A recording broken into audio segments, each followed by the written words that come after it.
New TV Telugu. ఇప్పుడు Telangana top 10 చూద్దాం. కామారెడ్డి జిల్లా ఎల్లారెడ్డి లింగంపేట ప్రధాన రహదారిలో అడవి లింగాల్ గేట్ సమీపంలో ఉన్న వాగుపై వంతెన శాశ్వత మరమ్మతులకు నోచుకోక ప్రమాదకరంగా మారింది. గత ఏడాది భారీ వర్షాలకు దెబ్బతిన్న ఈ వంతెనకు అధికారులు తాత్కాలికంగా మట్టి వేసి మరమ్మతులు చేశారు. ఈ ఏడాది వర్షాలు ప్రారంభం కావడంతో వంతెన మళ్లీ కొట్టుకుపోయే పరిస్థితి నెలకొంది. రాజన్న సిరిసిల్ల జిల్లా వీర్నపల్లి మండలం ఉమ్మడి మద్దమల్ల గ్రామంలో 2 రోజులుగా కురుస్తున్న వర్షాల కారణంగా రాయని చెరువులోకి సమృద్ధిగా వరద నీరు వచ్చి చేరింది. దీంతో రైతులు ఆనందం వ్యక్తం చేస్తున్నారు. ఈ వర్షాలు ఇలాగే కొనసాగి మత్తడి దుంకి వీర్నపల్లి పెద్దవాగు గుండా వెంకటరాయని చెరువు కూడా నిండాలని రైతులు ప్రజలు కోరుకుంటున్నారు. కామారెడ్డి జిల్లాలో ఎడ్లకట్ట వాగు సీతారాంపల్లి వరకు రావడంతో రైతులు ఆనందం వ్యక్తం చేస్తున్నారు. ఈ వర్షాల వల్ల పంటలు చేతికి వస్తాయని అన్నదాతలు సంతోషిస్తున్నారు. గతంలో ఇలాంటి వర్షాలు రాకపోవడంతో రైతులు బాధపడ్డారు. అయితే వర్షాల సమయంలో విద్యుత్ స్తంభాలకు దూరంగా ఉండాలని, విషపురుగులు పొదల చుట్టూ ఉంటాయని జాగ్రత్తగా ఉండాలని ఎస్ఐ సూచించారు. మంచిర్యాల జిల్లాలోని మారుతినగర్లో వర్షాలు కురిసినప్పుడు రోడ్లపై నీరు నిలిచిపోతోంది.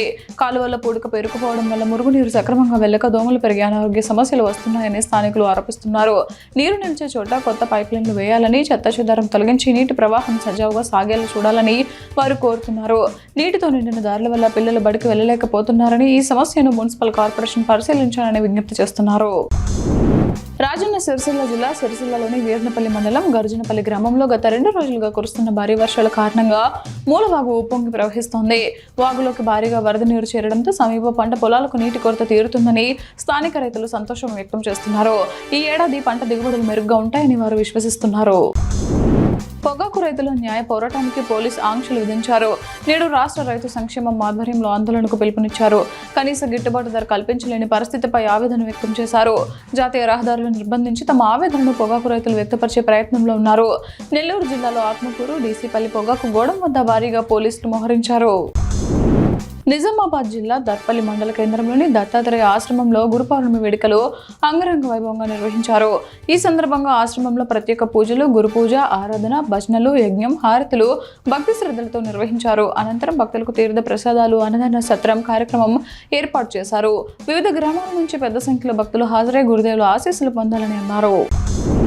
సిద్దిపేట జిల్లా అక్కన్నపేట మండలం గోవర్ధనగిరి ప్రాథమిక పాఠశాలలో పాఠశాలకు వచ్చిన ఉపాధ్యాయులకు వరండాలో పడి ఉన్న బీరు బాటిల్లో సిగరెట్ డబ్బాలు కనిపించడంతో దిగ్భ్రాంతి చెందారు.